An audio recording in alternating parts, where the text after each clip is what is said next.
मैं मेरा channel crazy physics में आप सबको स्वागत करता हूँ। ये चैनल का जरिए मुझे मोटिवेट करने के लिए आप सभी से मेरा ये रिक्वेस्ट है, इस वीडियो को लाइक और सब्सक्राइब कीजिए और मुझे good evening to you all. तो पिछले दिन हम लोग जो टॉपिक के बारे में डिस्कस किए थे, पोलराइजेशन क्या है, किस तरीके से पोलराइजेशन होता है, ऐसे बहुत सारे टेक्निक है, बहुत सारे फिनोमिनन के बारे में हम लोग डिस्कस किए हैं। वहाँ उसके साथ हम लोग बहुत सारे लॉस के बारे में भी डिस्कस किए हैं। नाउ हम लोग जो टॉपिक डिस्कस करने जा रहे हैं वो टॉपिक का नाम है ऑप्टिकल एक्टिविटी। तो ये ऑप्टिकल एक्टिविटी होता क्या है, इस चीज़ को समझने के लिए मैं आप लोग को एक एक्सपेरिमेंट का याद दिलवाना चाहता हूँ। जैसे जो पोलरीमीटर का हम लोग एक्सपेरिमेंट किए थे, तो ये जो इस फिनोमिनन के जरिए हम लोग उस पोलरीमीटर का प्रिंसिपल्स का बारे में हम लोग स्टडी करने का कोशिश करेंगे या समझने का कोशिश करेंगे। तो ये ऑप्टिकल एक्टिविटी है क्या, ये ऑप्टिकल एक्टिविटी क्या है, इस चीज़ को समझने के लिए हम लोग को थोड़ा सा पुराना जो पोलराइजेशन के बारे में हम लोग जो बेसिक्स पढ़ाई किए थे उसको थोड़ा सा रिकैप्चुलेट करना पड़ेगा। जैसे यहाँ पर क्या है, व्हाट हैव स्टार्टेड कि suppose this is a polariser and this is a unpolarized light they are inserting onto a calcite crystal and ये वाला portion this is unpolarised light और यहाँ से हम लोग का क्या मिलेगा, प्लेन पोलराइज्ड लाइट। यहाँ से हम लोग का मिलेगा प्लेन पोलराइज्ड लाइट। तो here as a source we are considering this, that means ये जो रे इसके अंदर जो इंसिडेंट हो रहा है, this is also a calcite crystal, इसके अंदर जो इंसिडेंट हो रहा है ये क्या है, this is a plane polarised light, they are not the unpolarised light, very careful about the same thing. अब इसमें क्या हो रहा है कि ये light as we know that light ये क्या है, ये electric field vector and magnetic field vector they are perpendicular to each other.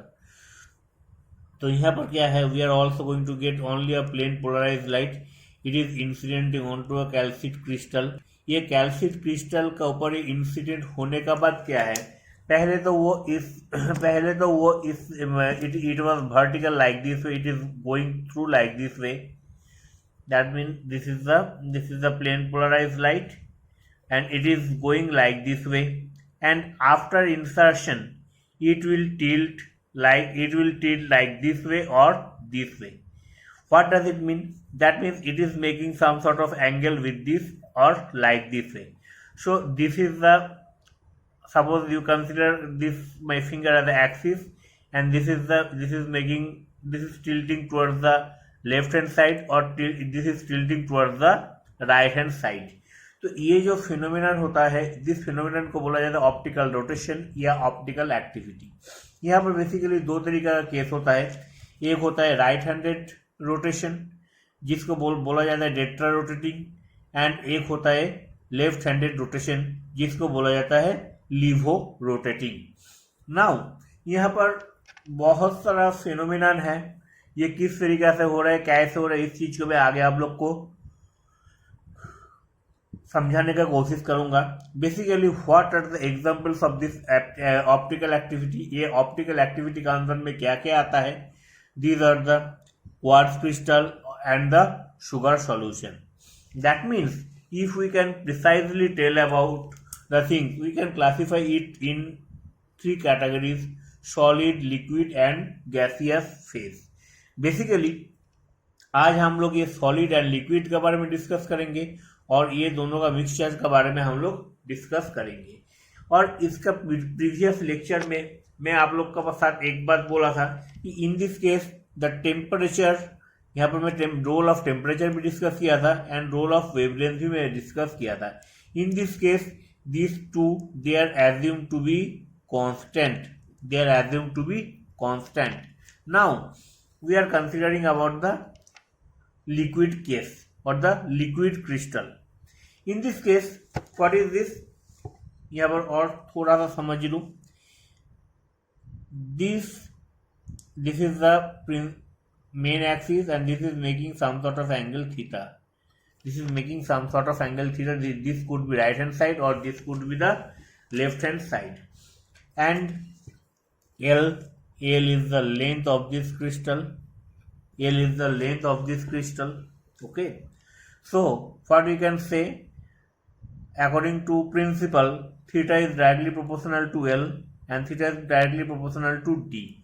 So if we combine these two things, so what we can write? We can write theta is directly proportional to D into L. Whenever we are substituting it as a equals to sign, so a constant term comes into account. This is S. तो ये equation क्या हो गया, theta is equal to S into L D.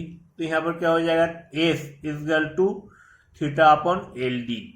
Now in order to define this S, we have to know, we have to consider L as a, L का जो length है it is बहुत ही nominal है और ये it is consider to be 1 decimeter. So if we substitute the and then we can get S is equal to theta. So this is the optical activity for the liquid. If we consider it for solid, similar wise we are proceeding in similar way. Theta is directly proportional to L. तो यहाँ से क्या हो जाएगा, theta is equal to S into L. तो S is equal to theta upon L. Therefore theta is equal to it is degree and L is equal to nanometre. Then from here we can write S is equal to theta. So like this we are also going to get the definition of optical activity from the solid case. But if I take the case of the mixture of two things of solid and liquid, then how it looks like. Theta is directly proportional to L, theta is directly proportional to C, and theta is equal to S into LC. So S is equal to theta upon LC and C is the density. So we are substituting the value S is equal to theta V upon LM.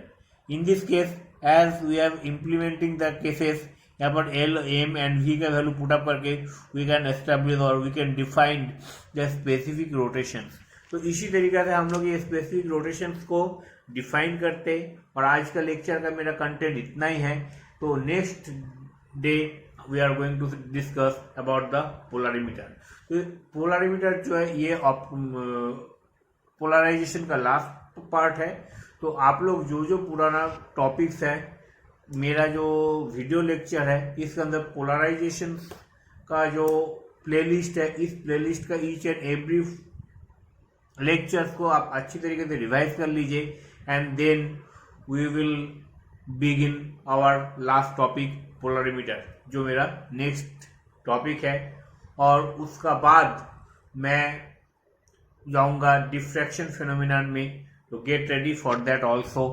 And I think all of you are very safe. Stay at home, घर में रहो, सुस्त रहो और पढ़ाई करो. Exam तुम्हारा आ रहे हैं, तो get ready for that also.